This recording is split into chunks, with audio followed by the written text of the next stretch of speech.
Bem, meus irmãos, eu quero usar como texto dessa aula a carta de Tito, a carta direcionada a Tito, carta do apóstolo Paulo a Tito, capítulo 2. Capítulo 2 da carta de Paulo a Tito. E preciso que os irmãos prestem muito bem atenção, porque eu vou abordar alguns assuntos que estão em pauta e que muitos dos irmãos aí têm muitas dúvidas e me perguntam sempre. Então eu decidi fazer uma aula justamente para tirar essas dúvidas que vocês todos têm. Em primeiro lugar, eu quero dizer para os irmãos o seguinte: que a leitura da palavra do Senhor ela deve ser feita devagar, sem pressa, pausada e entendendo, compreendendo. Falo sempre para os irmãos isto e sempre vou repetir: se você não tiver um domínio da palavra de Deus, você não vai compreender nada do Evangelho, irmão. Então você pode estar aí com 1.600 cargos que seja, consagrado ou ungido por quem quer que seja, mas se você não tiver um domínio da palavra do Senhor, se você não conhece bem a Escritura, qualquer vento de doutrina vai lhe carregar. Você vai ser dominado por qualquer palavra que vem. Então, a questão hoje é: as pessoas não estão conhecendo a Bíblia. Elas estão lendo somente a parte que lhe convém. Por exemplo, dos dias que eu falo para os irmãos aqui, temos que ler o Novo Testamento. Temos que ler o livro inteiro. Temos que ler os capítulos todos.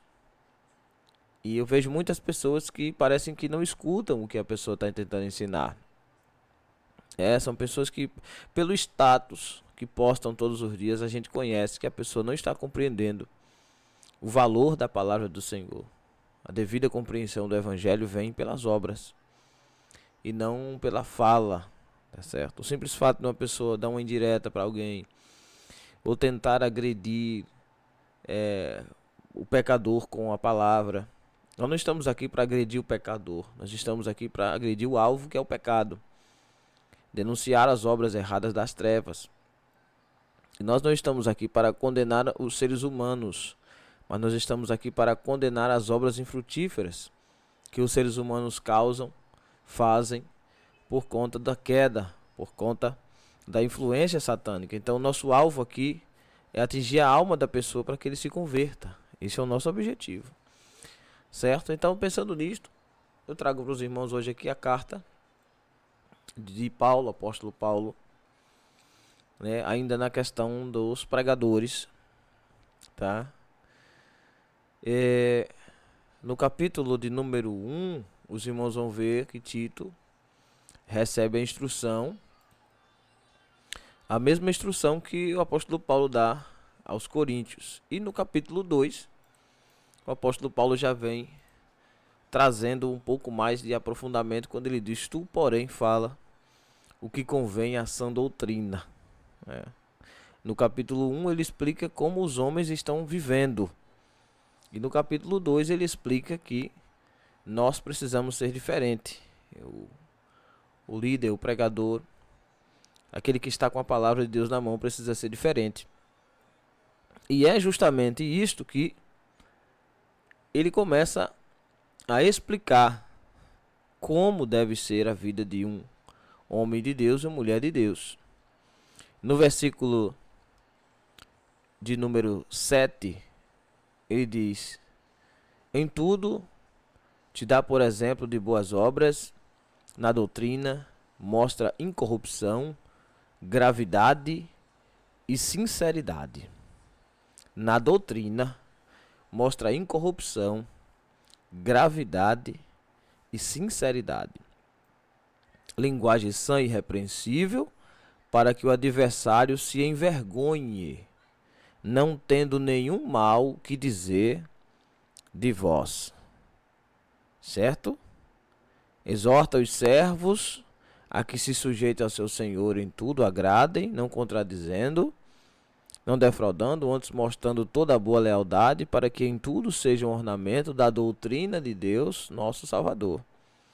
Porque a graça de Deus se há manifestado, trazendo salvação a todos os homens, ensinando-nos que, renunciando à impiedade e às concupiscências mundanas, vivamos neste presente século sóbria, justa e piamente, aguardando a bem-aventurada esperança e o aparecimento da glória do nosso grande, do grande Deus e nosso Senhor Jesus Cristo, o qual se deu a si mesmo por nós, para nos remir de toda a iniquidade e purificar para si um povo seu especial, zeloso de boas obras.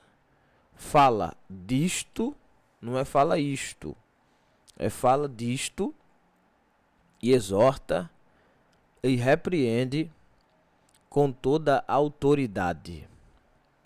Então observe, o conselho que o apóstolo Paulo está dando é um mandamento para que Tito viva bem, prospere a sua vida e salve aqueles que estão lhe escutando, por ele ser um líder de igreja, líder de congregação. O ponto aqui é, como nós vamos falar de uma sã doutrina se não sabemos o que é uma doutrina? Como vamos falar de uma palavra se não conhecemos a palavra, conhecemos apenas em partes? Então, essa dificuldade nós temos enfrentado hoje em dia, porque as pessoas elas não conhecem a palavra e não fazem esforço nenhum para conhecer. Quando chega aos púlpitos, quando chega à igreja, elas fazem uma separação de um texto, pregam. E o que vem na mente, ela diz que é a iluminação do Espírito Santo, que o Espírito Santo está, entre aspas, lhes revelando, fecha aspas. E aqui está o problema, porque todos acham que conhecem a palavra, todos acham que são de Deus e todos acham que conhecem a Deus. Até mesmo aqueles que não servem a Deus hoje, eles realmente imaginam que conhecem a palavra. Realmente eles acham que aquela palavra que eles acabaram de escutar através da pregação de alguém, ou que alguém lhes disse, ou sei lá, eles acham realmente que aquela palavra serve para eles e que eles se encaixam naquele perfil, porque aparentemente Deus está falando com eles. Muito embora qualquer lugar da Bíblia que você abrir é Deus falando, mas precisa ter o contexto de para quem, por que, como Deus está falando. Então, observe o seguinte, a indicação de Paulo é para que Tito fale o que convém à sã doutrina. E ele vai dar uma série de ensinamentos a homens, mulheres, a casados, a solteiros, a idosos, a jovens, a velhos, a mulheres, a homens, a quem tem cargos, a quem não tem.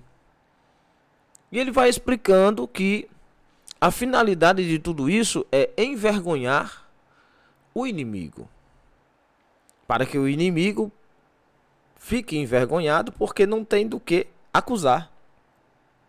Mas veja bem, ele não está falando só de abrir a boca e pregar a sã doutrina. Ele está falando de uma vida de busca, uma vida de oração, de consagração sã, uma vida sã. E é justamente o ponto desta aula que eu quero trazer para os irmãos é o seguinte, que existe um evangelho, um falso evangelho paralelo que está adoecendo as pessoas, que está trazendo doença para dentro das igrejas, entre aspas, para os templos religiosos. E uma das doenças que o inimigo está trazendo para dentro das igrejas é a cegueira espiritual. Esta é a primeira doença, tá certo? A primeira doença é essa, é a cegueira espiritual. O próprio apóstolo Paulo diz que o inimigo, o diabo, o Deus desse século, ele cegou o entendimento. cegou o entendimento para quê? Para que as pessoas não recebam o evangelho em sua vida. E se observarmos que o inimigo cegou o entendimento, os irmãos vão dizer o seguinte: irmão Noel, o inimigo cegou o entendimento do mundo. Eu vou lhe dizer, não tem como cegar um cego, irmão. É redundância, é pleonasmo. O mundo já é cego. Tá certo? Você não chega para um cego e diz, olha, eu vou lhe cegar. Não tem como você dizer isso para um cego. Porque ele já é cego. Então o mundo, não é que o mundo é cego, o mundo é trevas. É pior ainda. O mundo não tem possibilidade nenhuma de ver, de enxergar nada. Por isso que muitas pessoas que se dizem hoje crentes ainda estão no sistema mundano. Ainda estão no sistema mundano. Ainda estão presos nas garras de Satanás. Em 2 Coríntios, segunda carta de Paulo aos Coríntios, capítulo 4, Paulo disse o seguinte, a seguir: porque tendo este ministério, segundo a misericórdia que nos foi feita, não desfalecemos. Antes rejeitamos as coisas que por vergonha se ocultam, não andando com astúcia, nem falsificando a palavra de Deus, e assim nos recomendamos à consciência de todo homem, na presença de Deus pela manifestação da verdade. Mas se ainda o nosso evangelho está encoberto, presta atenção, para os que se perdem está encoberto.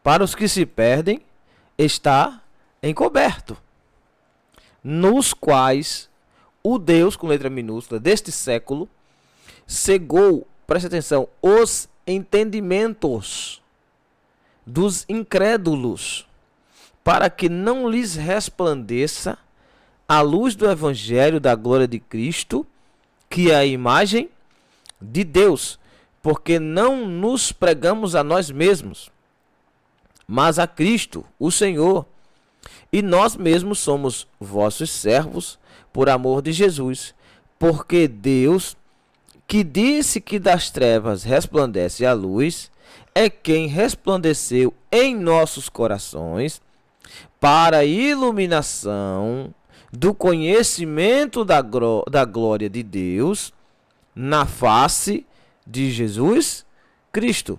Temos, porém, esse tesouro em vasos de barro, para que a excelência do poder seja de Deus e não de nós. Olha o ponto. Em tudo, somos atribulados, mas não somos angustiados, perplexos, mas não desanimados, perseguidos, mas não desamparados, abatidos, mas não destruídos, trazendo sempre por toda parte, a mortificação do Senhor Jesus no nosso corpo, para que a vida de Jesus se manifeste também em nossos corpos.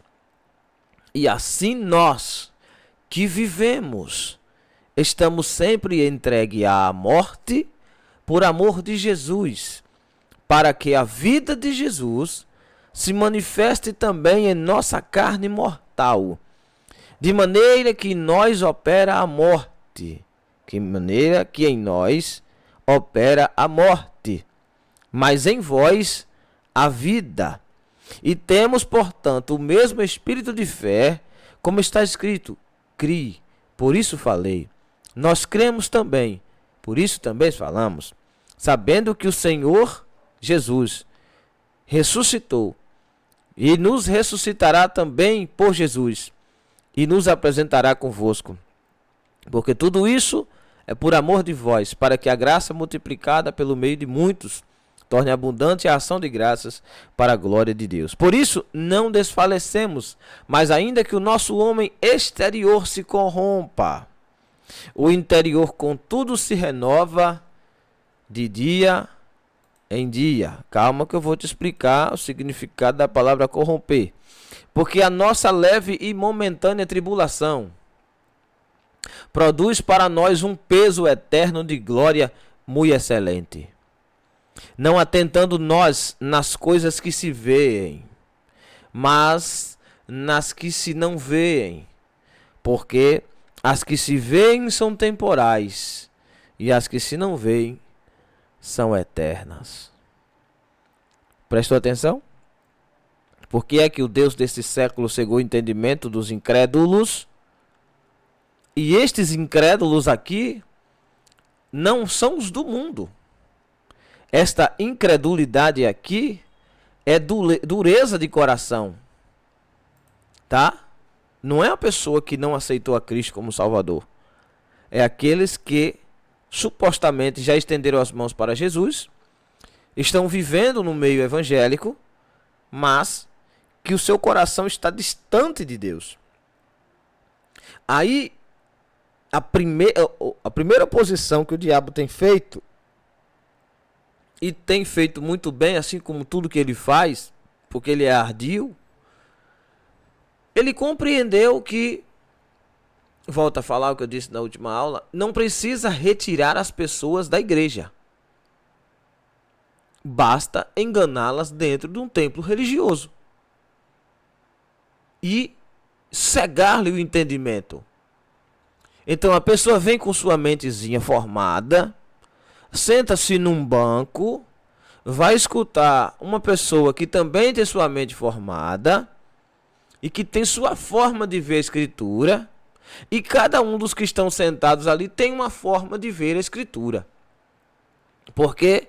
Porque tudo que o diabo não quer que a pessoa conheça é a doutrina. A Escritura não, ele não está preocupado se você não vai conhecer a Escritura. Pelo contrário, ele ainda vai lhe explicar a Escritura. O que tem de gente endemoniado aí, pregando a palavra, explicando a Escritura, mas explicando de uma forma, no Evangelho segundo escreveu Satanás.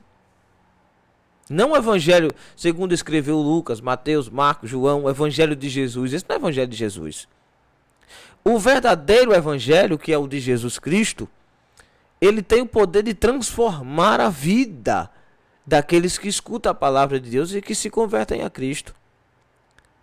Mas veja o fato do apóstolo Paulo ter que explicar para Tito que quando alguém se converte, ele tem que comprar e pagar o que ele deve. O simples fato de o apóstolo Paulo explicar que nós precisamos conhecer a Bíblia. O simples fato de hoje nós termos que pregar para um monte de crente que ele tem que orar, que ele tem que ler a Bíblia. Veja a decadência espiritual que nós chegamos. Irmãos, num curso como esse aqui, era para nós estarmos falando já sobre o arrebatamento da igreja, sobre as mansões celestiais. Mas volta e meia nós temos que retornar aos princípios da fé para explicar para os irmãos que não podem relaxar, que não podem dar uma de coitadinhos, que não podem desistir da graça, que não podem isso, que não podem aquilo. Irmãos, isso aí devia ser o primeiro ponto de uma igreja. Quando alguém funda uma igreja, abre-se uma placa lá, a primeira coisa que ele tem que ensinar é a sã doutrina, é começar do zero, de Gênesis a Apocalipse, explicando versículo por versículo, para depois, talvez um dia, os irmãos que ali estão, se permanecerem firmes e conhecerem a palavra de Deus. Mas não. Simplesmente eu vejo que pessoas vêm para este curso aqui ou para outros cursos, já vêm com sua mente formada. Elas não querem aprender, elas querem que eu diga aquilo que elas já sabem, ou que eu concorde com o ensinamento que ela teve. E se ela não gosta do ensinamento que eu dou, ela vai para a internet procurar alguém que concorde com aquilo que ela quer, para continuar sua vidinha de erro e de engano. Veja, você sabe quem é que está se agradando disso? E você sabe quem colocou essas pessoas nesse sistema? Foi o diabo. O Deus desse século entendeu isso, que é muito fácil cegar alguém.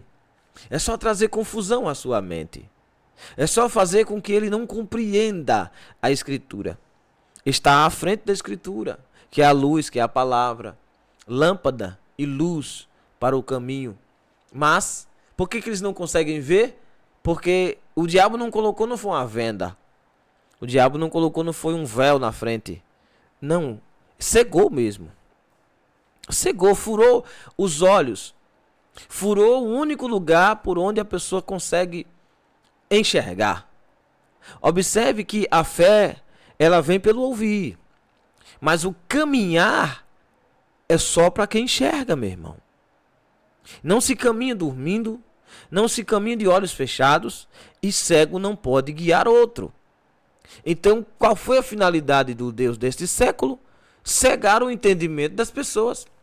Já que eles nem conseguem arrancar as pessoas da igreja, ou não quer. Eu acho melhor aplicar essa parte de que ele não quer. Porque ele entendeu isto. Então o que é que ele faz? Ele cega as pessoas lá dentro.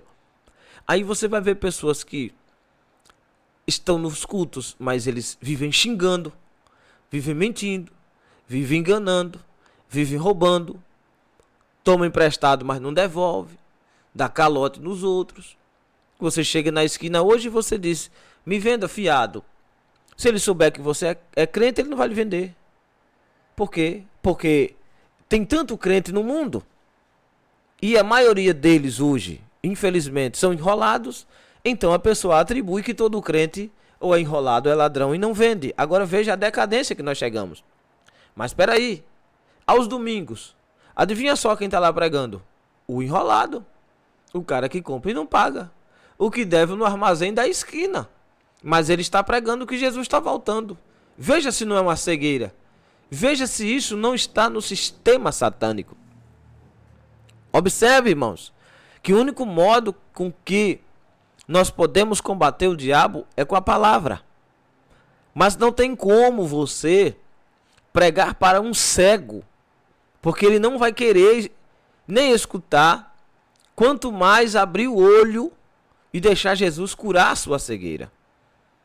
Mas eu vou lhe dizer o seguinte, o cego espiritualmente, ele não se acha que é cego. O cego, ele acha que ele enxerga. Ele não vê, com redundância e tudo, ele não vê a vida espiritual dele como se ele fosse cego. Ele acha que ele é quem enxerga e as outras pessoas são os cegos. Não, você está querendo me condenar. Quem é você para dizer o que eu tenho que fazer ou não? Você não é melhor do que eu em nada. Porque eu aprendi assim. E é assim que eles vão. Veja, por exemplo, Apocalipse capítulo 3. Jesus envia cartas aos pastores da igreja, das igrejas da Ásia. Não é carta para a igreja, tá bom, irmãos? Aprenda isto. É carta ao anjo da igreja. Veja os versículos a seguir do Apocalipse 3. E ao anjo da igreja que está em Sardes escreve: isto diz o que tem os 7 Espíritos de Deus e as 7 estrelas. Eu sei as tuas obras, que tem nome de que vive e estás, não é? Não diz que é, mas estás morto.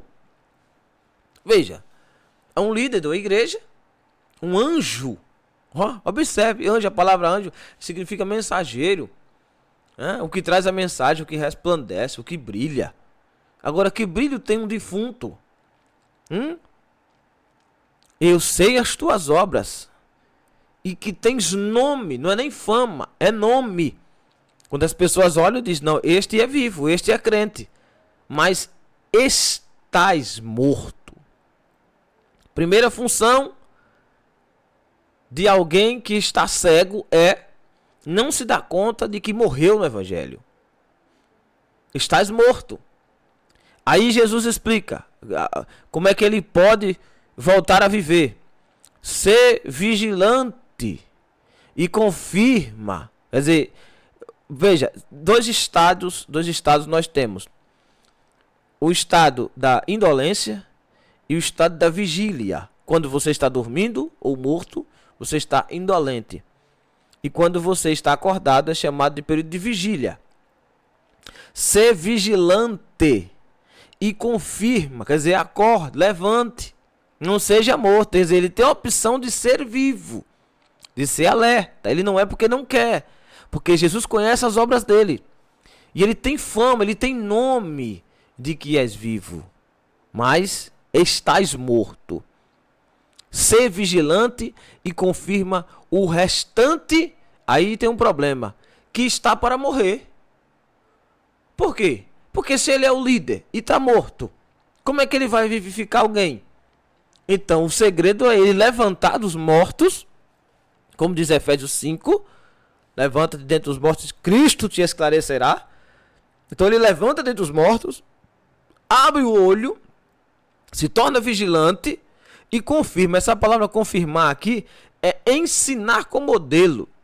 Lembra quando Pedro está lá lutando contra os demônios, expulsando os demônios, quando ele retorna, Jesus diz, olha, Satanás esteve aqui, pediu para se andar e tal. Eu não deixei, mas quando você se converter, confirme os outros, ensine os outros, mostre aos outros como é.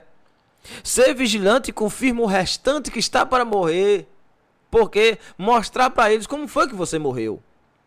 Explicar para eles, olha, eu estava morto porque eu caí, foi aqui a minha queda, foi aqui a minha destruição.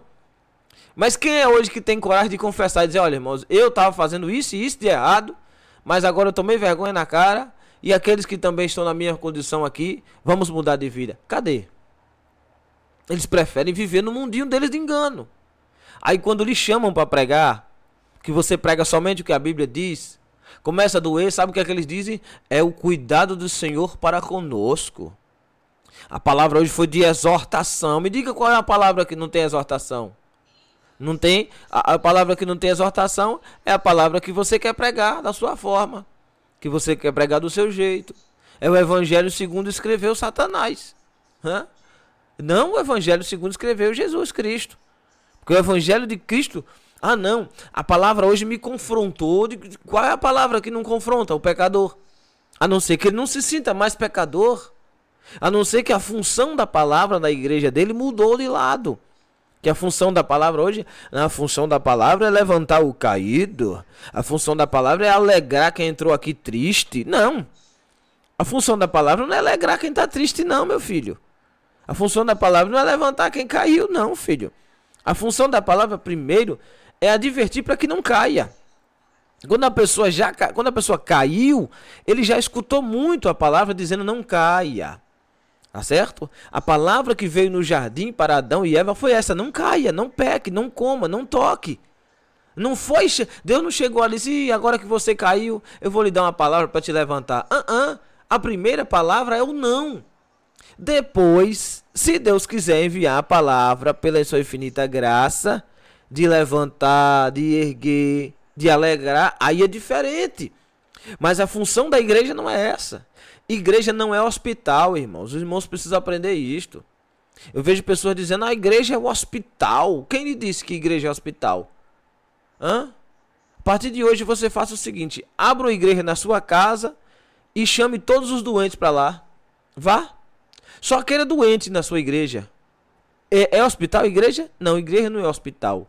Igreja é lugar de crentes que são pecadores arrependidos dos seus pecados e que estão ali não porque estão doentes, mas pelo contrário, porque Cristo lhes curou. Porque Cristo lhe esclareceu. Cristo abriu seus olhos. Cristo sarou a ferida do pecado na sua alma. Que negócio é esse de igreja ser hospital? O tempo todo o povo doente, doente, doente. Você vai passar a vida na igreja doente? É isto? É isso que você quer me dizer? Que o tempo todo que você está na igreja é só doente? Que negócio é esse? Que obra de engano é essa? Não, a igreja é um pronto-socorro. Sim, só vão para a igreja quando estão morrendo? É? O que você está tentando me dizer é que a igreja é um lugar onde as pessoas vão quando precisam? Oh, meu filho, então você não está pregando o Cristo que a gente conhece. É bom lembrar para o pessoal que Cristo já morreu na cruz. Que Cristo já ressuscitou, está só esperando a gente ir lá. E que ele não veio aqui para curar. Ele não veio aqui... Cristo nem veio, nem para libertar o homem apenas. Mas veja, o que diz Isaías 53, o Espírito de Deus está sobre mim. Me ungiu para quê? Para curar, para libertar, para salvar, para evangelizar. São as funções de Cristo. Então, não é só isso, irmão. Jesus não é garçom. Tá certo? Vez ou outra eu chego na igreja e a pessoa está lá dizendo: o que você veio pedir dessa noite, Deus vai te dar. Eu digo, charlatão descarado. E se Deus não me der, o que é que eu faço? Eu ligo para a polícia? O que é que eu faço com você, mentiroso? Porque é mentira, irmão. Irmãos, nós não estamos num terreiro de macumba, onde as pessoas dizem, eu trago o seu marido de volta em 3 dias. Certo? Nós não podemos viver de charlatanismo. A igreja é lugar de doutrina, conjunto de ensinamento. E nós precisamos explicar para a pessoa que vai no culto, olha, filho de Jesus, tu veio no culto hoje, veio. Qual é a sua intenção aqui no culto? Por que você foi chamado?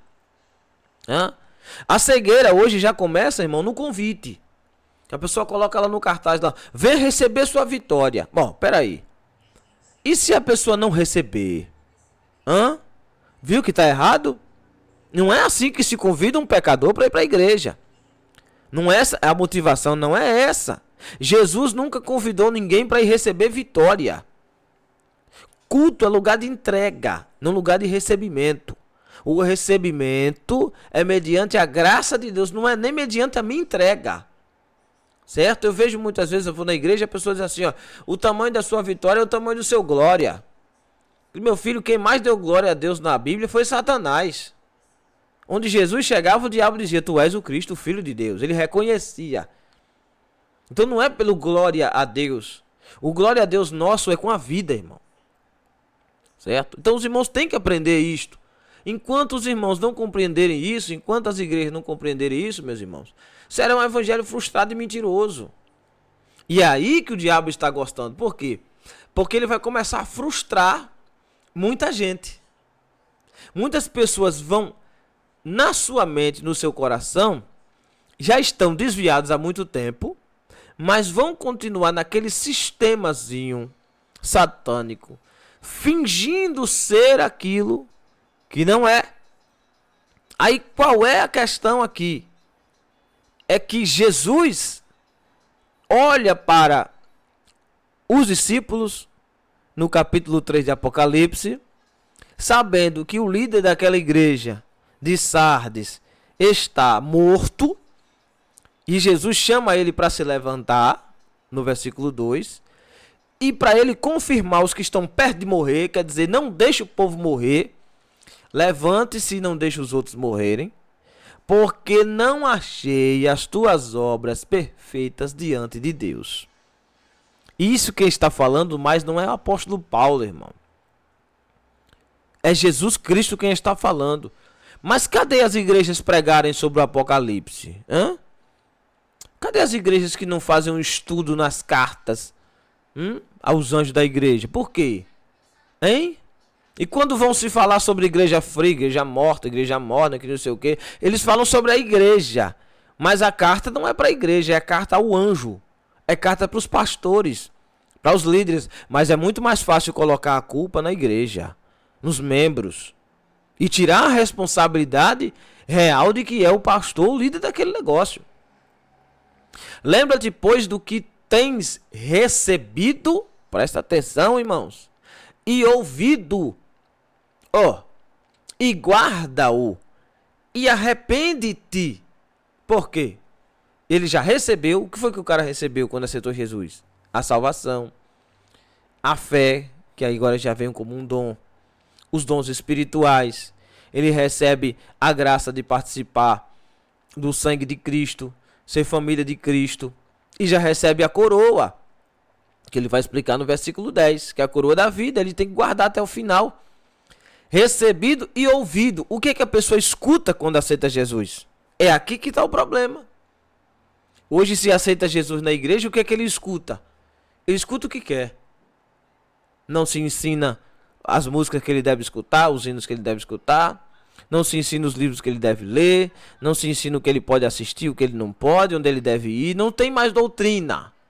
Tá certo? As igrejas hoje, 90% delas, a maioria, está a facão. Estão deixando a pessoa ser quem é. Meu irmão, se é para a pessoa aceitar Jesus para ser quem é, quem quiser ser, não precisa de pastor. Tu tá aí para quê?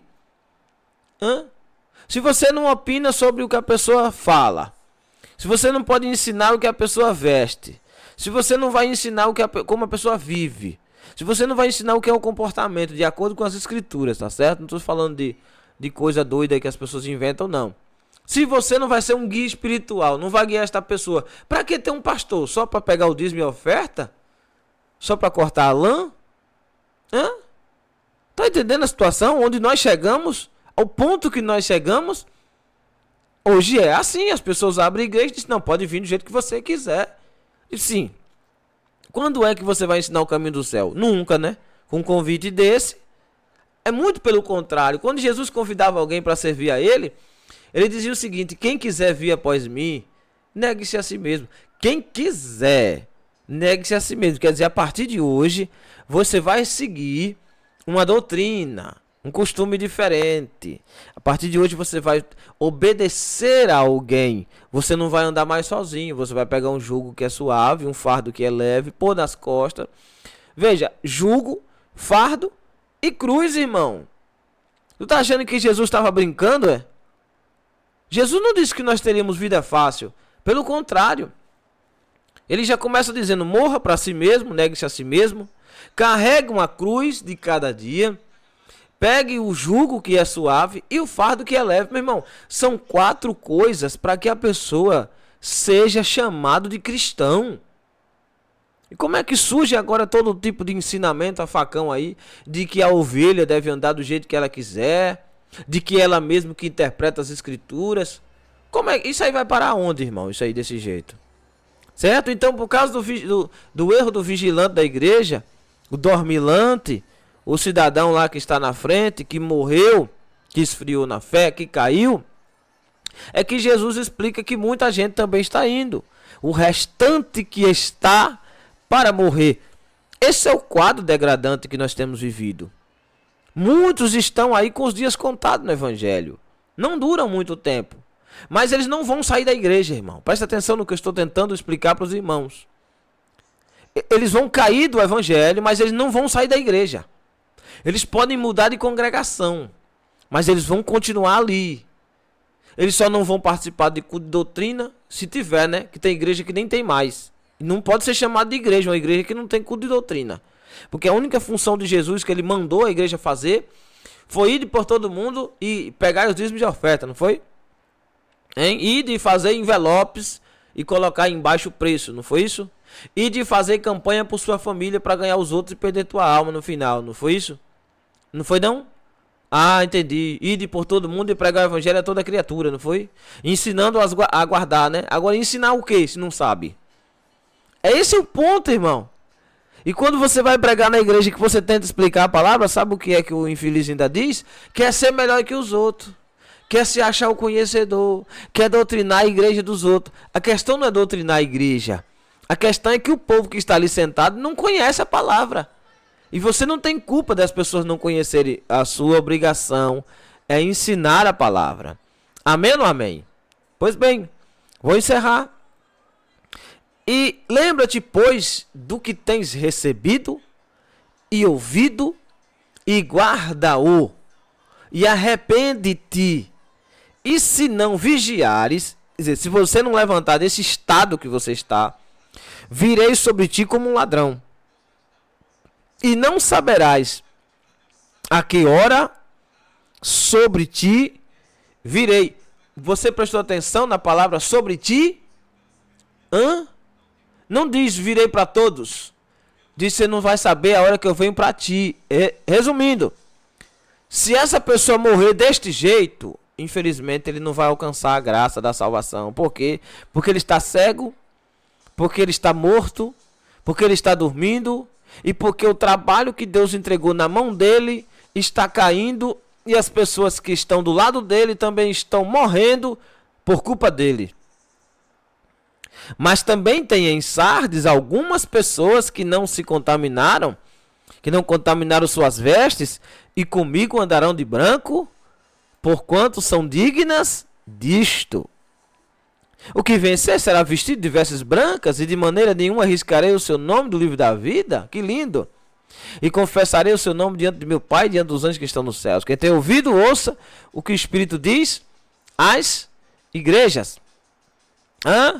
Agora veja o seguinte, no versículo de número 9, eis que eu farei alguns, ou aos da sinagoga de Satanás, agora entre parênteses, aos que se dizem judeus e não são, mas mentem. Mentem como? Eis que eu farei que venham e adorem prostrado a teus pés e saibam que eu te amo. Como guardaste a palavra da minha paciência, também eu te guardarei da hora da tentação que há de vir sobre todo mundo, para tentar os que habitam sobre a terra. Observe, por exemplo, que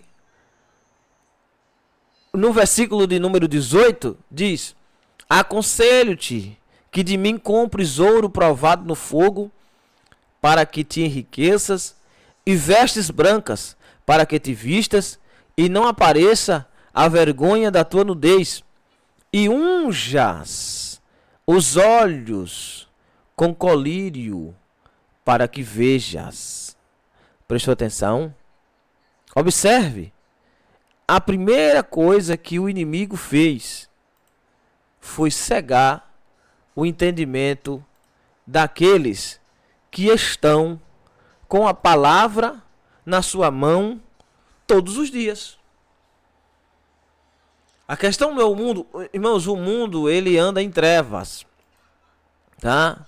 Na carta de João, primeira carta, segunda carta de João, João explica o seguinte: que nós não podemos amar o mundo, nem o que no mundo há, porque aqueles que amam o mundo, o amor do Pai não está nele. Mas no capítulo 2 da primeira carta de João, ele diz o seguinte: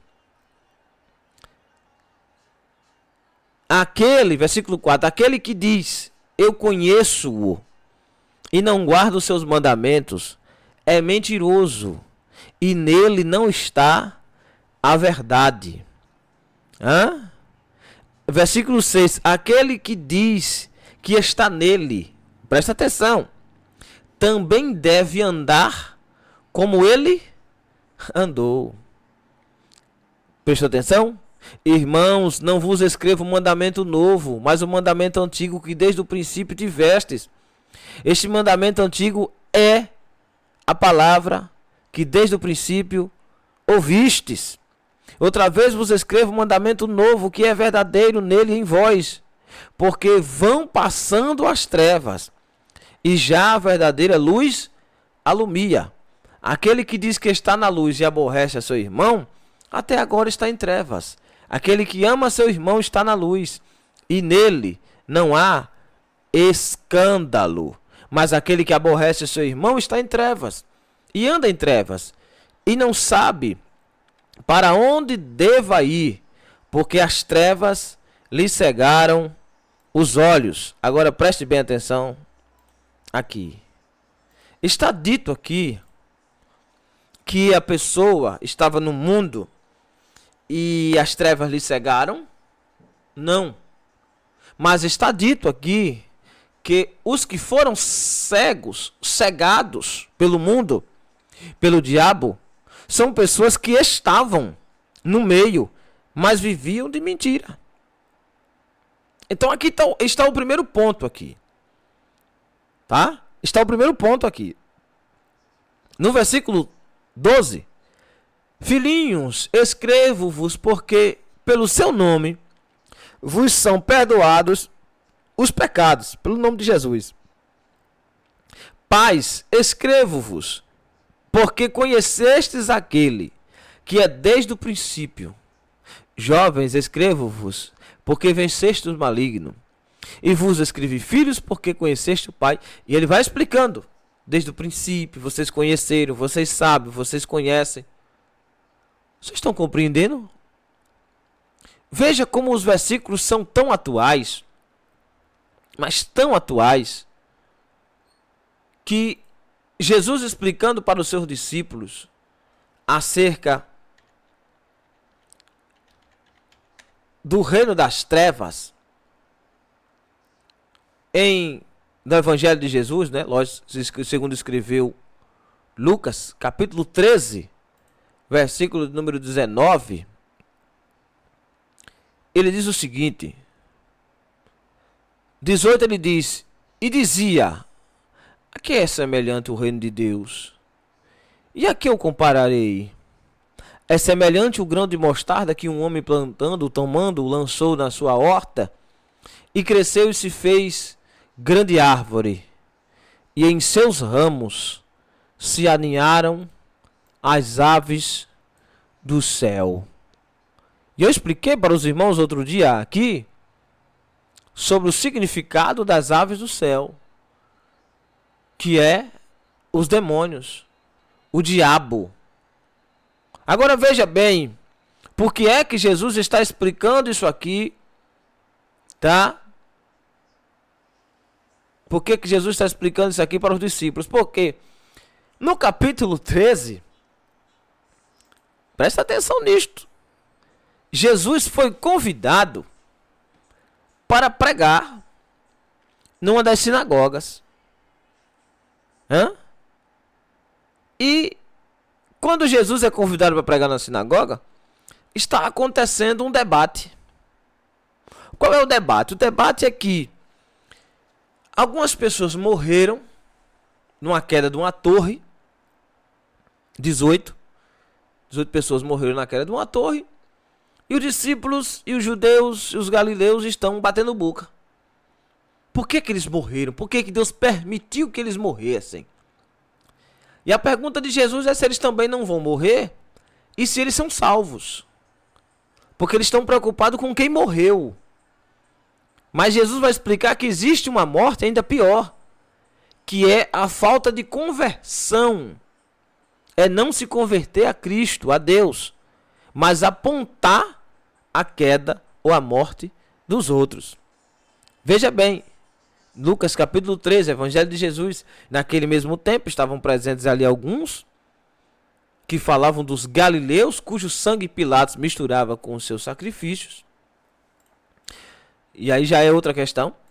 E respondendo Jesus disse-lhe: cuidais vós que esses galileus foram mais pecadores do que todos os galileus, por terem padecido tais coisas? Veja, Pilatos pega alguns que tinham se arrependido das suas más obras e estavam servindo a Deus, e são moradores da Galileia, e Pilatos mata.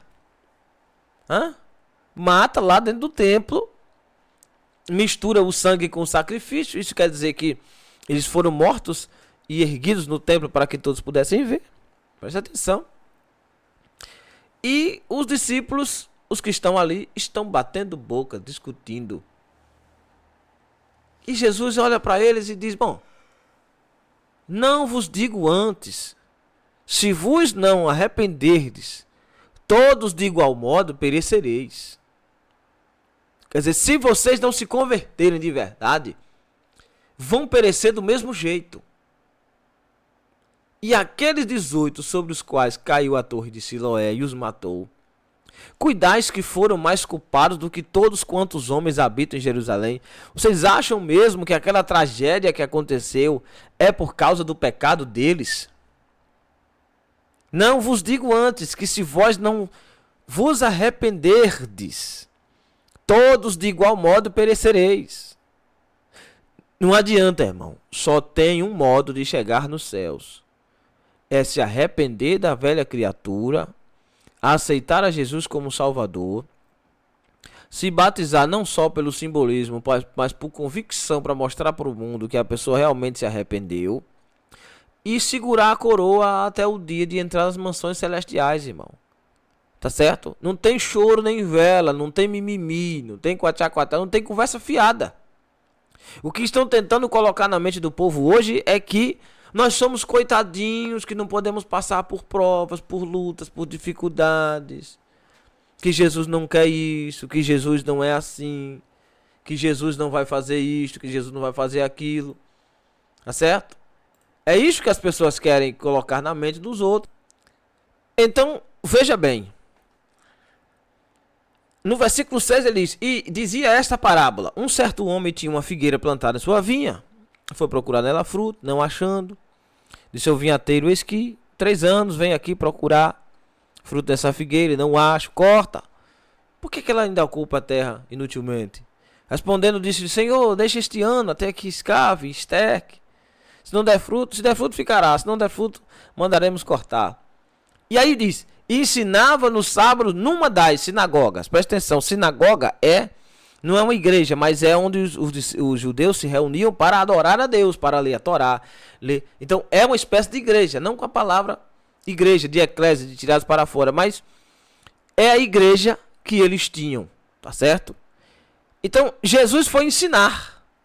Jesus, como um bom ensinador, como um bom doutrinador, como um bom pregador, já aí com seus 30 e poucos anos de idade, quase 33 anos. Então ele está pregando, já é um rabino, já tem seus discípulos e tal. E estava ali. Ali aonde? Lado de fora? Escondida? Não. Ali, na sinagoga, dentro do templo dos judeus. Lugar consagrado a Deus. Eis que estava ali uma mulher que tinha um espírito de enfermidade, havia já 18 anos, e andava curvada, e não podia de modo algum endireitar-se. E vendo a Jesus, Jesus olhando para ela, vendo-a Jesus, chamou-a a si e disse-lhe: mulher, estás livre da tua enfermidade.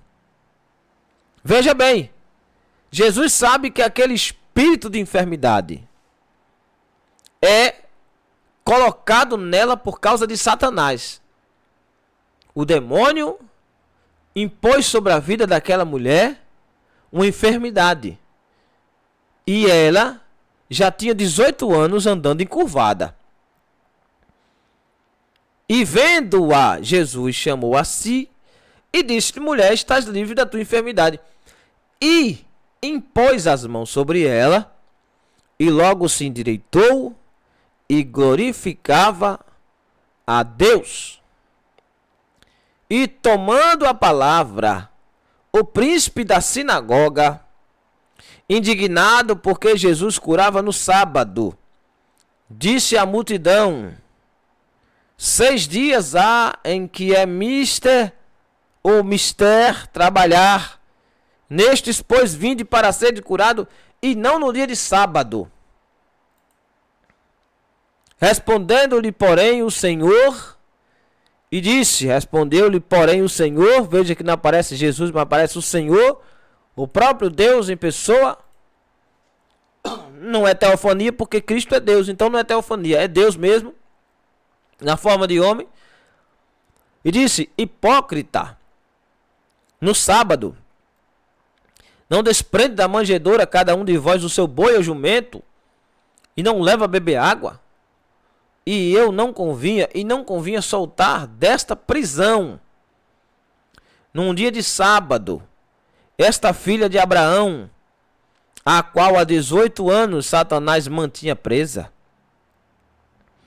Dizendo ele isto, todos os seus adversários ficaram envergonhados, e todo o povo se alegrava por todas as coisas gloriosas que eram feitas por ele. E aí ele vem. E dizendo ele isto, todos os seus adversários ficaram envergonhados. Não é isso? Versículo 17. No 18. E dizia, aqui eu volto para a questão: a que é semelhante o reino de Deus, e a que compararei? É semelhante ao grão de mostarda que um homem tomando-o, lançou na sua horta, e cresceu e se fez grande árvore. E em seus ramos se alinharam as aves do céu. E disse outra vez: aqui compararei o reino de Deus, semelhante ao fermento que uma mulher tomando-o, escondeu em 3 medidas de farinha, até que tudo levedou. Percorria as cidades e aldeias, ensinando e caminhando para Jerusalém. Peraí. Disse-lhe, Senhor, disse-lhe um: Senhor, são poucos os que se salvam. E ele lhe disse: porfiai por entrar pela porta estreita, porque eu vos digo que muitos procurarão entrar e não poderão. Entendeu o contexto? Por que ele está falando sobre o grão de mostarda? O grão de mostarda, noutra parábola, ele explica que é comparado com uma fé. Esta árvore mostarda é o reino de Deus, a igreja. O povo que ele, através da fé nele, plantou na terra. E cresceu. E quando a mostarda cresce, se torna a maior das árvores. Aí quem é que vem e faz um ninho em cima? Os pássaros. As aves. E as aves, elas estão alojadas nos ramos. Falei para vocês. De João capítulo 14, no Evangelho de Jesus. Em João 15, no Evangelho de Jesus. Onde ele considera-nos os ramos, os galhos. E agora Satanás vem e aqueles ramos e galhos que não estão firmados em Cristo, o diabo vem e faz ninho. E agora? Como é que desmancha esse ninho? Qual é a estratégia desse ninho? A primeira estratégia, eu expliquei para os irmãos, que é cegar o entendimento de quem está lá dentro no ninho. A segunda coisa que ele faz é atacar diretamente a fé da pessoa. Para que ele imagine que ainda tem a fé do grão de mostarda. Que ele ainda está crescendo. Que ele ainda é forte. Mas na verdade, com o passar dos dias, a pessoa vai fraquejando. E ele vai colocando na mente da pessoa que a pessoa não precisa mais daquilo tudo. Que ele não precisa orar tanto. Que ele não precisa buscar tanto. Que ele não precisa ler tanto a Bíblia. Que ele não precisa tanto jejum. Que ele não precisa de tanto monte, de tanta campanha, de tanta consagração. Que ele não precisa se comportar assim não. Que ele de vez em quando ele pode falar um palavrãozinho. Que de vez em quando ele pode olhar para onde não deve. Que isso não tem nada não. Que ele pode se vestir assim porque é moda. E que Cristo gosta é assim. Daqui a pouco ele pode tomar uma cervejinha, porque afinal ele é filho de Deus e Deus perdoa. Que não tem nada se ele cair, se ele largar a mulher e arruma outra, porque o que Jesus estava falando ali não era isso não. E chega o dia em que a pessoa cai na não formalidade, não precisa mais cultuar, não precisa ir mais para a igreja. Ele já não sente falta da Santa Ceia. Ele não busca o batismo com o Espírito Santo porque não conhece o Espírito Santo. E ele se torna um crente desviado dentro dos cristãos. No meio dos cristãos. Ele se torna um incrédulo fingindo ser crente. E ludibriado por Satanás, agora ele é cego e influenciado na sua mente. Ele é uma pessoa cega. E para ele ser conduzido, ele é conduzido agora pelo tato, pelo tocar, pelas mãos dos outros. Ele é guiado agora por quem está atrás dele, dizendo é por aqui, é por ali. Então o diabo já conseguiu cegar a pessoa, surdar a pessoa e controlar a mente da pessoa. Ele vai cair e ele não vai saber que está morto. Ele vai dormir, mas ele vai pensar que ainda está acordado, vigilante, sóbrio. Mas o que na verdade aconteceu com ele é que ele caiu no conto do vigário. É que ele não compreendeu a palavra de Deus. É que ele não sabe o que Tito disse a Timóteo. O que Deus disse a Timóteo. O que Deus disse a Tito. O que Deus disse a João. O que ele não sabe é que ele se afastou da sã doutrina. E que ele não aceita mais exortação. O que ele não sabe é que agora ele vai procurar somente aquilo que ele quer escutar. O que ele não sabe é que a palavra agora de Deus começa a ser ofensa aos ouvidos dele. A partir de agora, desse momento, qualquer palavra vira indireta. Ele só escuta o que ele gosta, ele só ouve o que ele gosta, ele só faz o que ele quer. E ele vai agora se juntar com um grupinho também. O grupinho que vive dos dons espirituais. Porque os dons não vão cessar. Ele vai continuar cantando, vai continuar pregando. Ele vai continuar vivendo a forma que ele quiser. Ele vai viver do jeito que ele quer. Mas a única coisa que ele não vai querer fazer é escutar a palavra da verdade. Quando Paulo diz a Tito, no capítulo 2, versículo 12, ensinando-nos que, renunciando à impiedade e às concupiscências mundanas, vivamos neste presente século, sóbria, justa e piamente. Neste presente século, século em que o inimigo cegou o entendimento de muita gente. Século que as pessoas desviaram-se da palavra, estão escutando o que quer. E que Jesus nos livre, que Cristo nos livre de cairmos no conto do vigário. Meu alerta que eu faço para você, meu irmão, minha irmã, aluno deste curso. Talvez você esteja escutando e nem seja aluno deste curso. Mas que bom que a palavra chegou até você. Faça um alerta para os irmãos. Precisamos, em nome de Jesus Cristo, renunciar à impiedade, às concupiscências mundanas, para que possamos viver neste presente século sóbrio, justo e piamente. Sóbrio, não se embriagar com este vinho que a contenda. Que vinho é este? Essa enxurrada de falsa pregação, de falsa palavra, tendo aparência de piedade, fingindo-se ser verdadeiro evangelho, mas na verdade não o é. Esta embriaguez espiritual em que as pessoas estão levadas pelo holofote, pela fama, pela pregação bonita, pela indireta. As pessoas conhecem muito texto, mas não conhecem a doutrina da palavra de Deus. E volto a falar para os irmãos.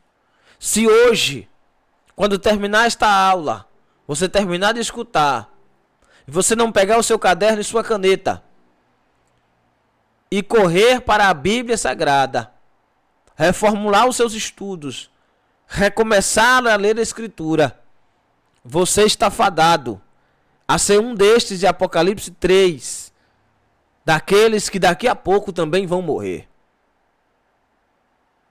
Não se escandalize com o que eu vou te dizer. Daqui para frente nós ainda veremos coisas extraordinárias. Coisas que, se você parar para analisar, são estranhas aos olhos do povo. Por quê? Porque o que se imagina de um crente é que ele prossiga na fé. Mas hoje estão assim. Qualquer coisa, as pessoas abandonam a Cristo. Estão cansando de Jesus. Cansando de ir para a igreja. As palavras que são pregadas hoje é pensar em desistir. Está escrito isso aonde, irmão? Onde está escrito isso? O apóstolo Paulo explicava aqui, eu acabei de ler para você agora há pouco, que nós vamos passar por muitas aflições e que essas aflições são necessárias porque nós precisamos desprezar esta nossa vida. Esta vida aqui não vale de nada. O apóstolo Paulo diz que ele tem esta vida como esterco. Preciso dizer para os irmãos o que é um esterco? O apóstolo Paulo diz que ele olha para esta vida como se isso aqui fosse nada. Filipenses 3:8. E na verdade tenho também por perda todas as coisas, pela excelência do conhecimento de Cristo Jesus, meu Senhor, pelo qual sofri a perda de todas estas coisas e as considero como esterco, para que possa ganhar a Cristo. Os irmãos estão prestando atenção na aula? O que eu estou dizendo para os irmãos é o seguinte: enquanto você amar a sua vida, enquanto você amar a sua vontade, enquanto eu amar aquilo que eu quero para mim, enquanto eu amar a minha vida, eu não vou ganhar a vida que Cristo tem para mim. E eu vou lhe dar aqui, não é segredo, não é segredo nenhum, mas eu vou lhe dar a direção agora para você fazer agora, hoje. Filipenses 3. Resta, irmãos meus, que vos regozijeis no Senhor. Não me aborreço de escrever-vos as mesmas coisas, e é segurança para vós. Eu faço as palavras de Paulo para mim as mesmas. Eu não me preocupo se todas as vezes que eu vier aqui para gravar uma aula, em vez de eu seguir, eu tenho que repetir e repetir e repetir e repetir. Por quê? Guardai-vos dos cães. Guardai-vos dos maus obreiros. Guardai-vos da circuncisão.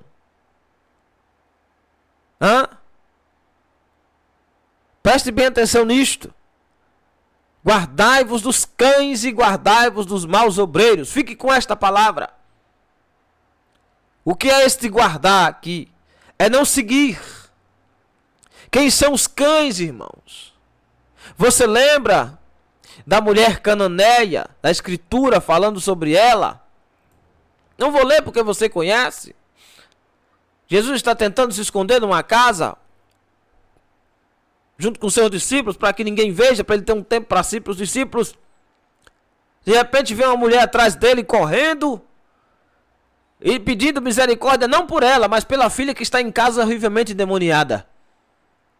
E aí você vai pregar esse texto e muita gente usa a eloquência, que coisa linda, que maravilhosa, que não sei o que, BBB, caixa de fósforo. E muita gente prega sobre culto de família, como se aquela mulher fosse crente, viu? Já vou logo dizendo, se você prega sobre o milagre da mulher cananeia, como se ela fosse crente, você está mentindo. A mulher não era crente. Muito menos queria servir Jesus. Ela só queria que a filha dela fosse curada.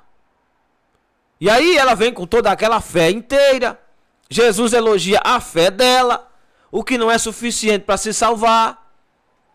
E ela diz: minha filha está em casa horrivelmente demoniada. Tem compaixão da minha filha, tem misericórdia dela. E Jesus diz: olha, mulher, seja feita conforme a sua fé. Mas antes disso, o que é que ele diz? Não me é lícito eu tirar dos filhos e dar para os cachorros, porque ela vem gritando. Os discípulos vêm dizendo: Senhor, despede esta mulher, ajuda ela, resolve o problema. Por quê? Porque ela vem gritando, está importunando, o Senhor resolve logo, acaba o sistema, acaba a confusão. E Jesus diz: não dá, eu não posso fazer isso, porque ela é cananeia dos cães. E os cães, os cachorros, comem debaixo da mesa, não sentam na mesa com os filhos. Porque os cananeus não queriam a conversão a Cristo, não queriam a conversão a Deus, não queriam servir ao Deus de Israel, foram apartados, separados, ainda da época da praga que Noé lançou sobre o seu filho. E agora, a mulher vem pedindo para que Jesus faça um milagre. Jesus explica que não pode fazer o milagre, porque ele veio para os que eram seus. Aí ela explica: certo, eu sei que eu sou cachorro, que eu sou cananeia, que eu sou da parte dos cães, que eu não sento na mesa, que eu não sou filho. Mas aí entra a questão: os cachorros não esperam os donos, os patrões, os servos, os senhores, os filhos dos senhores comerem para depois comer. Enquanto as migalhas vão caindo da mesa, os cachorros também comem. E aí que Jesus resolve fazer o milagre. Veja, então quando fala a palavra guardai-vos dos cães, quando em Apocalipse diz: e ficarão de fora os cães, são este povo que vem para a igreja, mas eles não querem servir a Cristo. Eles mentem, inventam, fingem servir a Cristo, mas estão ali somente pelo benefício que Jesus tem para dar. Sabe quanto tempo vai durar isso? Pouco tempo. Porque vai chegar um dia em que Cristo, o próprio Jesus, vai tratar com essas pessoas. E o que vai acontecer é que durante um tempo, presta atenção, em nome de Jesus, durante um tempo, essas pessoas serão carregadas pela oração dos outros, essas pessoas serão protegidas pela intercessão dos outros. Essas pessoas, esses falsos, esses que fingem ser, que estão no nosso meio, os tufos, mas não são. E oro a Deus para que você não seja um destes falsos profetas. Certo? Esses montes de gente que estão ao nosso lado, que servem a Satanás, que estão no nosso meio, como joios, crescendo junto conosco. Vai chegar um momento em que Cristo se aparta, eles não têm mais a presença do Espírito, a casa fica vazia, e quem vem para dentro daquela casa vazia, quem vem? Preciso dizer quem vem? O diabo, que já estava ali agindo por fora, pela influência, agora ele vai e adentra e penetra. E neste momento que ele penetra, o Espírito Santo, que não está mais ali atuante, ele permite que aquela pessoa receba de vez, não só um, Lucas 11, 24. Quando o espírito imundo tem saído do homem, anda por lugares secos buscando repouso, e não achando, diz: tornarei para minha casa de onde saí. Ele já acha que aquela casa é dele, que tomou posse, e ele vai voltar para a casa dele. E quando ele volta para casa, o que é que diz a Bíblia? Diz que aquele estado do homem, veja, versículo 25, Lucas 11, 25. E chegando acha a casa varrida e adornada, porque aceitou Jesus. Por um tempo ele foi crente, o Espírito Santo limpou, varreu e adornou. Mas cadê a presença de Jesus? Cadê a presença de Jesus? Cadê a atuação do Espírito? Não tem, por quê? Porque está fingindo ser crente. Não, mas quer pregar a palavra de Deus. Não, mas ele quer estar à frente do culto, do ministério, da congregação. Ele quer estar à frente do grupo. Ele quer ensinar, ele quer doutrinar, ele quer estar na frente da escola bíblica. Só que o que tem ali dentro é somente uma casa vazia. E aí por um tempo você olha assim: não, mas está varrida, está adornada, está bonitinho, está não sei o que, está assim, está assado. Está, porque quem fez tudo isso não foi esforço dele, foi Cristo com a função dele. Mas meu nobre, meu irmão, minha irmã, uma casa não fica vazia para sempre. Terreno baldio tem sempre alguém que invade. E por incrível que pareça, quem vai invadir de volta o terreno acha que a casa ainda é dele. No versículo 26 diz: então vai, volta para casa, e leva consigo outros 7 espíritos piores do que ele. Não é os mesmos 7. Não é igual a ele. É piores do que ele. E entrando, presta atenção, entrando, ele habita ali. Habitam ali. Habitat natural. Eles não vão sair mais. Habitam ali, e o último estado desse homem é pior do que o primeiro. Aleluia. Aí alguém levantou e disse assim: bem-aventurado o vento que trouxe e os peitos que mamaste. Bem-aventurado seja tua mãe. Queria ter um filho assim. Como dizia Chicanis. No versículo 28 ele diz: antes bem-aventurados os que ouvem a palavra de Deus e guardam. Por que eu sou bem-aventurado? Porque eu estou pregando? Bem-aventurança é pregar, conhecer. Bem-aventurado é guardar a palavra de Deus. Vocês estão prestando atenção? Vocês estão tendo noção do que é que eu estou tentando pregar para vocês, tentando ensinar aqui? Então, é neste mundo que vocês estão situados, irmão. E precisam tomar esse choque de consciência hoje, agora.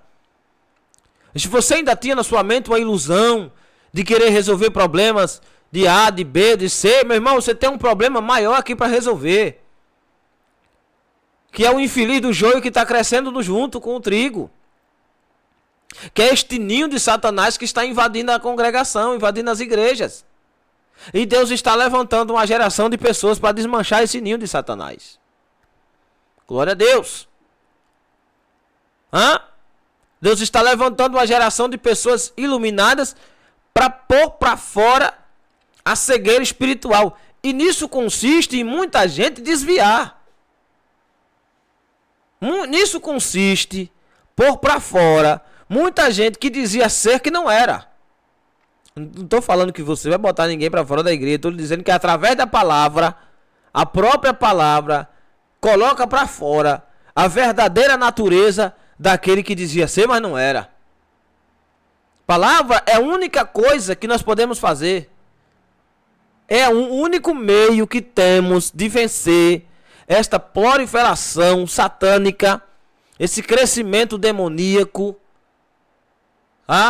É o único modo que Deus nos deu, a única arma que Deus nos deu é a palavra de Deus. Agora me diga, como vencer tudo isto se não conhece a palavra, irmão? Tu acha que você vai combater estes males do mundo lendo a Bíblia uma vez na semana? Realmente você acha que dá para ser um crente que conhece a Bíblia, só o texto que vai pregar? Você acha mesmo isso, irmão? Você realmente acha que dá para sobreviver no Evangelho somente vivendo de pregação? Tem gente que só é crente porque está pregando. Quando perde o cargo, se desespera. E eu vou lhe dizer, sabe quem pôs isso na sua mente? Foi Satanás. Quer dizer que se você não tivesse chamada nenhuma, se você fosse um crente de banco, você não servia a Deus? Porque você perdeu um cargozinho? Porque lhe puseram para fora da igreja? Porque eles falaram mal de você? Isso só mostra que você ainda não é crente. Que você ainda está vivendo a sua vida. Viver a vida que Cristo tem para mim consiste em: não interessa, não importa o que aconteça comigo, o que digam de mim, se eu subo ou se eu desço, se eu me emprego ou desemprego, se eu adoeço ou se eu fico são, se me traem ou se me amam, não interessa. Esta vida aí eu já abandonei. Já não faço mais caso do que acontece com este corpo. Por quê? Porque eu estou olhando para Jesus Cristo, esperando a vinda dele e fazendo como o apóstolo Paulo. Tenho isto como esterco, como nada, como adubo, como uma coisa em que nós pegamos e jogamos fora. Tendo esta vida como se fosse, como se não servisse para nada, irmão. E o que eu vejo hoje é as pessoas vivendo de vítima, se fazendo de vítima, escolhendo a vida que ele quer, que ele deseja viver. Ô irmão, você não é vítima não, filho de Jesus. A vítima aqui era Cristo. Jesus é quem era a vítima. Você e eu éramos culpados. E nós somos absolvidos aqui. É por causa do sangue de Cristo Jesus. Então, a partir de hoje, chega de mimimi, meu irmão. Chega de conversinha fiada. Chega de cegueira. Acorda, meu irmão. Jesus está voltando. Deixa de lado tudo o que você está fazendo aí e recomeça agora a sua busca pela palavra de Deus, em nome de Jesus. Faça o exercício que eu falo para vocês todo santo dia aqui. Pega o caderno, a caneta e comece a ler a Escritura partindo do Evangelho de Jesus segundo escreveu Lucas. Tem gente aqui que fica me perguntando sobre Apocalipse. Meu irmão, você já terminou o Evangelho de Jesus segundo escreveu Lucas? Não. Eu digo, e você está fazendo o que em Apocalipse já, filho de Jesus? Já terminou o Evangelho de Lucas? Já, pronto. Conte para mim aqui onde está escrito e por que está escrito o nascimento de Cristo, a função de Cristo nessa terra e Qual é a função do primeiro tratado de Lucas? Hã? Qual é o significado das bodas? Do batismo? Do casamento? Ah, eu não sei. E você quer o que em Apocalipse? Estou falando para os irmãos aqui, fundamento da fé, irmão. Irmão, se você não entrar de cabeça no conhecimento da Escritura e das doutrinas, você vai ficar o tempo todo assim, perplexo com as coisas que acontecem. Em nome de Jesus, retornemos, voltemos. Vamos lá, irmãos. Vamos deixar de burrice. Até quando, irmão, o demônio ele está entrando nas congregações, nas igrejas, e ele está fazendo arruaço. Tem gente em prostituição dentro da igreja. E cadê os pregadores que não pregam contra isto, para acabar com isso aí? Cadê os pastores que não botam o demônio para correr? Que não pregam a palavra da verdade, porque com medo de perder o dízimo e a oferta, você sabe para onde é que você vai? Com a conivência do pecado dos outros por causa de dinheiro, que é simonia, vai para o quinto dos infernos. Você que é conivente, o pecador que está cometendo, e quem estiver do lado, observando e não denunciar. São tudo conivente. E a maioria hoje dos pregadores são tudo conivente com o pecado. A maioria deles são coniventes com o pecado. Volta e meia eles falam uma coisa certa, daqui a pouco quando você olha, 2, 3 anos o cara está fazendo a mesma coisa que os outros faziam. Então não tem moral nenhuma para pregar mais. No entanto, chegam nas igrejas e ganham estufo de dinheiro. Começa a contar um testemunho aqui, não, porque eu era traficante, que eu atirava, que eu matava, que eu roubava, que eu me prostituía. Me dê para cá a minha oferta que eu estou indo ali tirar fotozinha na rede social, fazer filmagem. Não, eu me converti, mas eu faço umas filmagens aqui na rua, aqui. Faço uma paródia de que eu bebo ainda, de que eu fumo ainda. Eu vivo no meio deles. Sabe? Esse monte de gente que anda subindo e descendo e contando seus testemunhos por aí que você não sabe quem é, porque não, testemunho forte, que lindo, que maravilha. Testemunho, meu irmão, é você crescer no evangelho e morrer como crente. Verdadeiro testemunho é você aceitar Jesus, crescer, subir, vencer a vida e morrer como crente. Isso é testemunho. Ninguém saía na Bíblia contando seu testemunho para ganhar alma.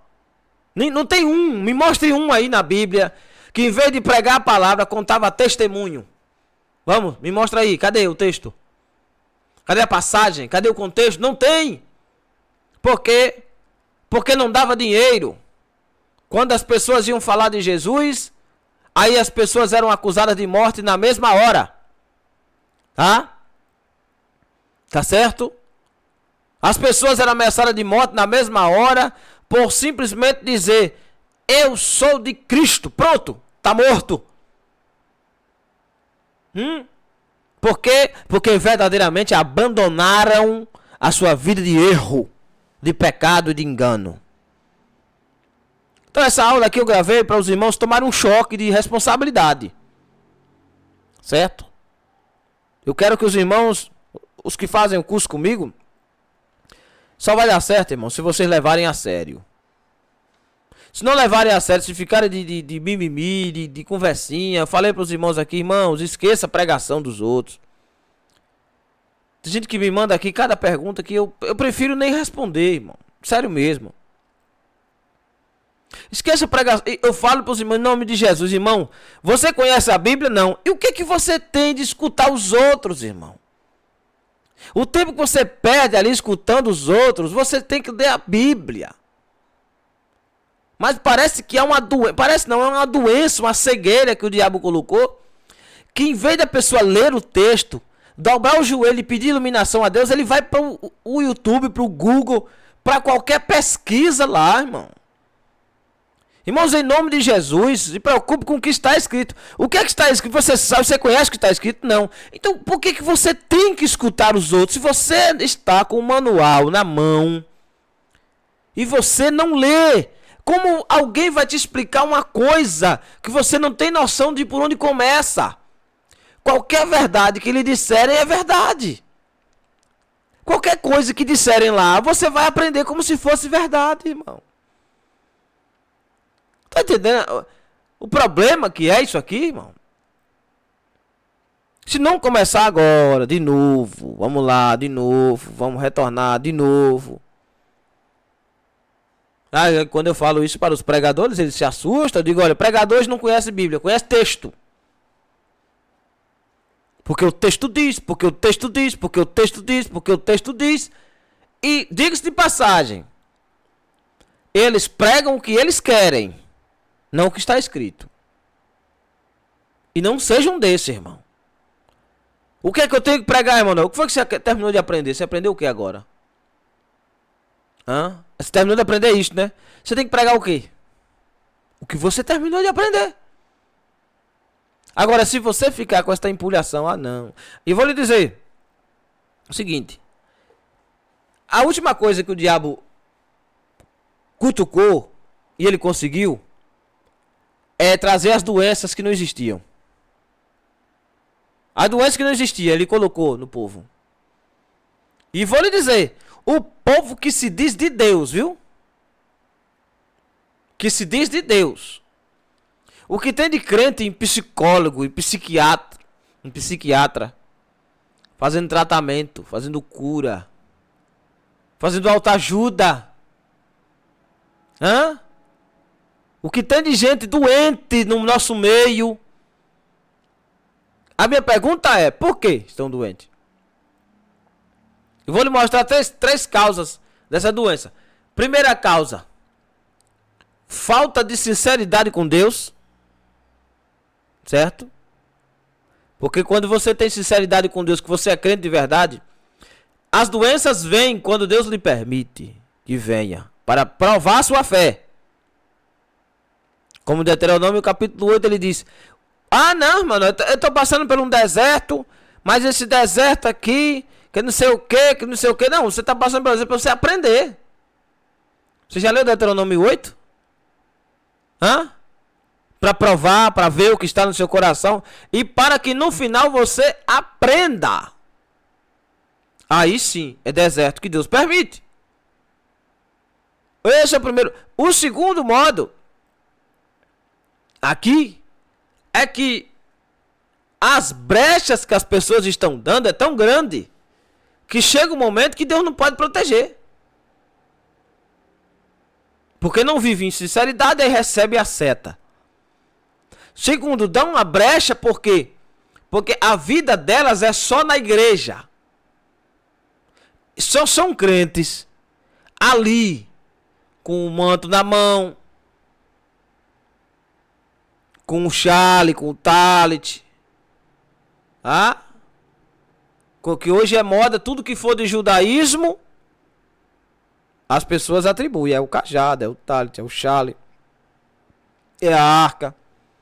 Tudo isso aí é lindo, é maravilhoso e tal, mas não tem ajudado em nada.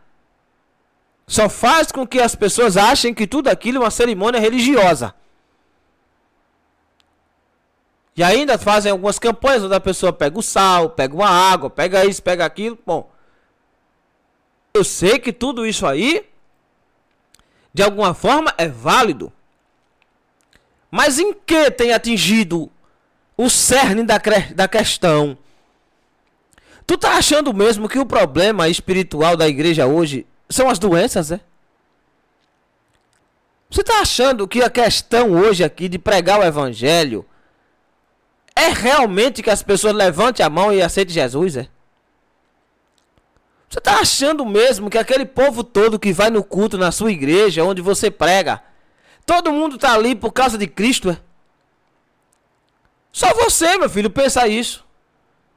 As pessoas estão indo ali porque elas estão procurando um abrigo de segundo plano. Elas não estão procurando o esconderijo do Altíssimo. Experimente fazer uma campanha de arrependimento, onde você congrega e conte quantas pessoas vão. Faça uma vigília só de oração e convide, que você vai ver que dos seus obreiros, não vou nem falar de toda a igreja, até dos obreiros só vão 10%. Faça uma campanha de mudança de vida, de arrependimento, de quebrantamento. Faça uma cruzada evangelística e chame o povo. Se você não distribuir cesta básica lá, não vai um. Mas você não, você está pensando que aquele povo todo está lá no culto, eles querem Jesus. Quer não, filho? Quer não, irmão? Querem o que você está oferecendo. Querem o que você disse que Jesus faz. Mas eles não querem conhecer o Jesus para saber se Jesus quer fazer na vida deles. Hã? A questão não é Jesus. Jesus faz. Irmão, eu sei que Jesus cura. Eu não sou doido. Eu prego sobre cura. Eu vejo cura acontecer através da nossa vida. Mas a minha pergunta é essa. Jesus quer curar? Hã? Jesus quer curar? Se Jesus quer curar, por que tanta gente está doente nos templos? Por que tem tanta gente em depressão? Por que tem tanta gente se suicidando no meio do evangelho? Por que tem tanta gente frustrado e triste? E vou lhe dizer o último caso. A brecha, a legalidade, não entrou de vez na presença de Cristo. Por último, estão brincando de ser crente. Uma das principais causas de tudo isto é porque não é crente de verdade. Porque um crente, quando ele se converte, ele sabe que o alvo dele é o céu. E ele se alegra. Crente é feliz, meu irmão, por ser crente. Crente não é feliz porque ele tem um carro novo na garagem.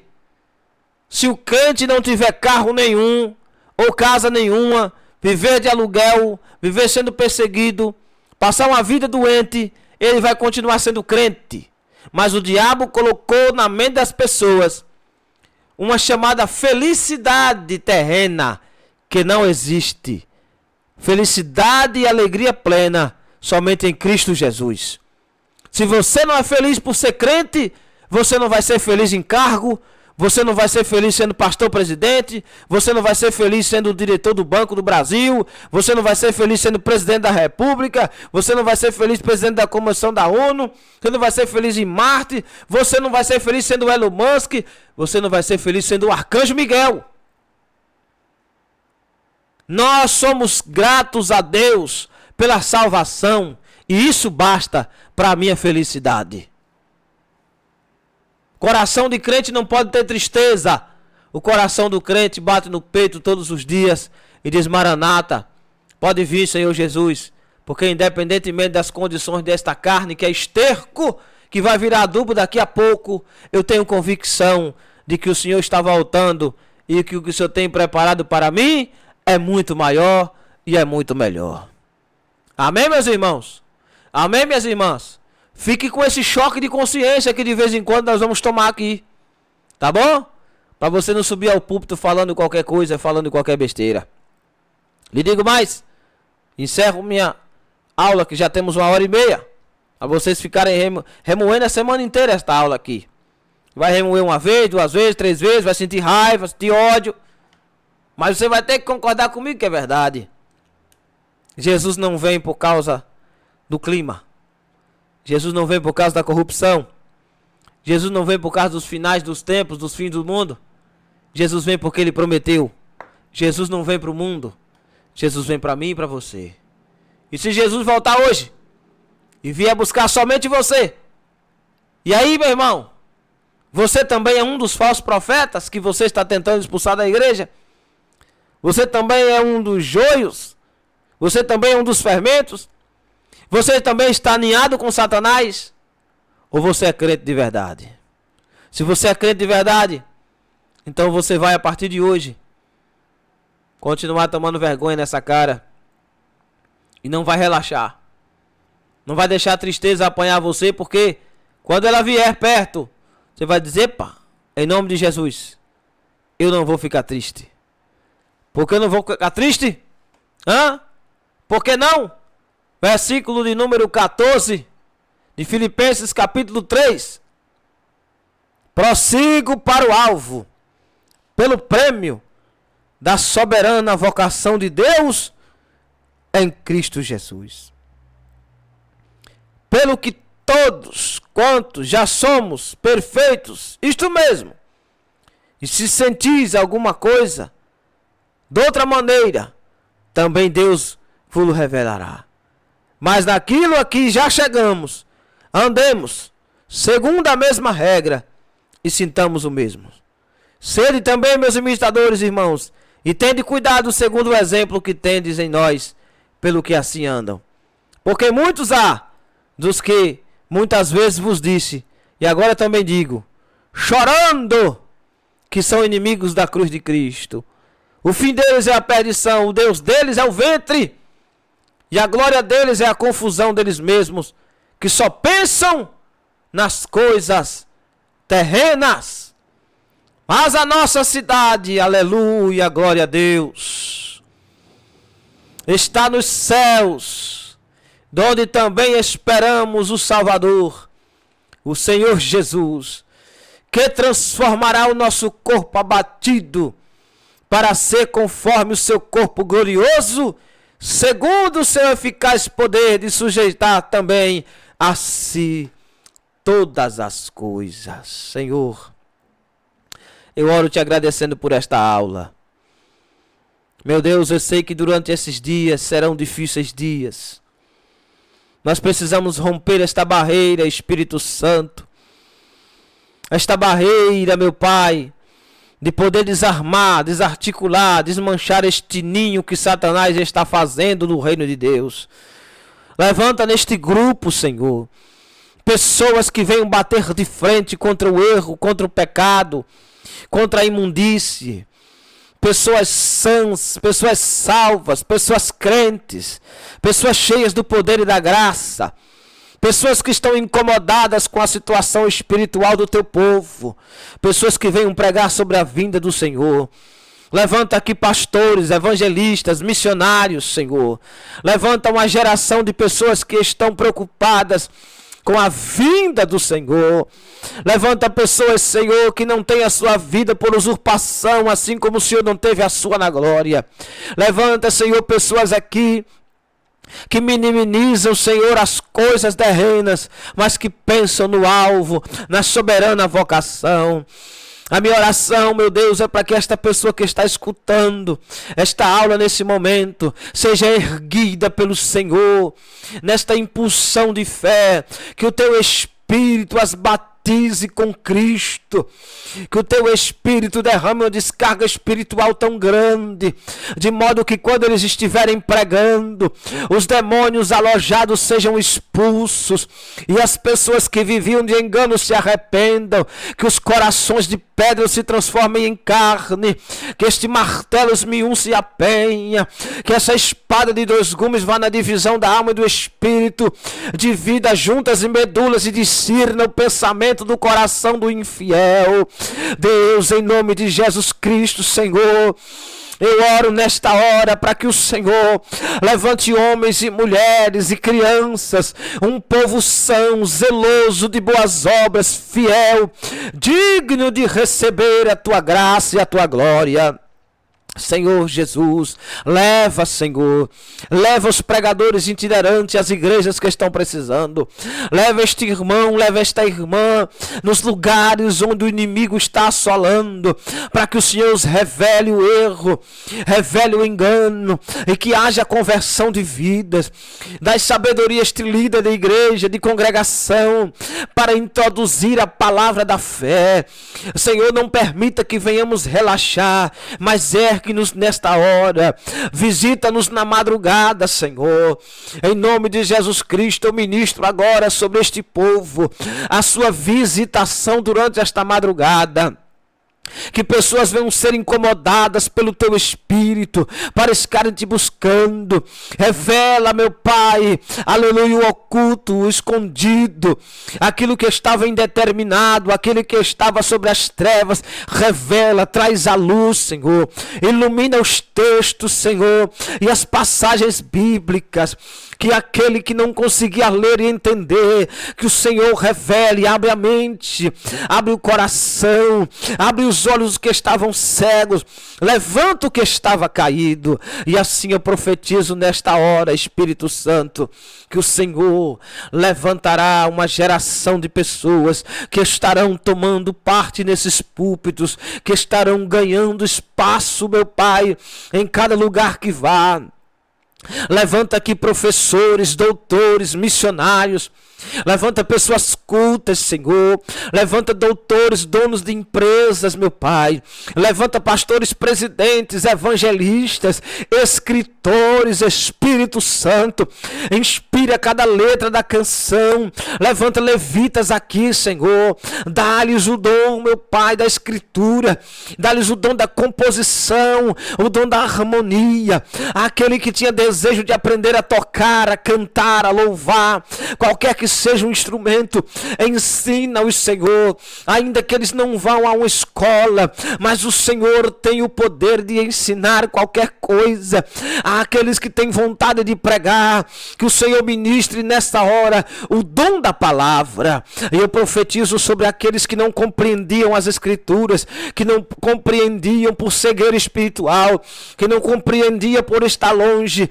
Puxa-os, traz para dentro, esclarece, transfigura, coloca o Senhor, sopra dentro deles, respira, Pai, em nome de Jesus Cristo, Senhor, é o que eu te peço, e eu já te agradeço acreditando, Espírito de Deus, que onde quer que esta pessoa esteja escutando esta aula, o Senhor visitará. O Senhor renovará com línguas estranhas. O Senhor batizará com teu Espírito. Eu hei de ver, Senhor, alguém testemunhando aqui neste grupo a cura, Senhor. Oh, aleluia. O preenchimento de espaço com o Espírito Santo. O esclarecimento do entendimento da Escritura. Eu ainda hei de ver, Senhor, muitos deles pregando a sua palavra e almas se rendendo aos pés de Cristo com o verdadeiro Evangelho, em nome de Jesus. Amém. Fique com esta aula e em nome de Jesus, na próxima, nós voltaremos falando um pouco mais das Escrituras e retornaremos à nossa apostila e daremos continuidade em nome de Jesus. Amém? Ore por nós, para que no abrir da boca, Deus possa nos dar sabedoria, como disse Paulo.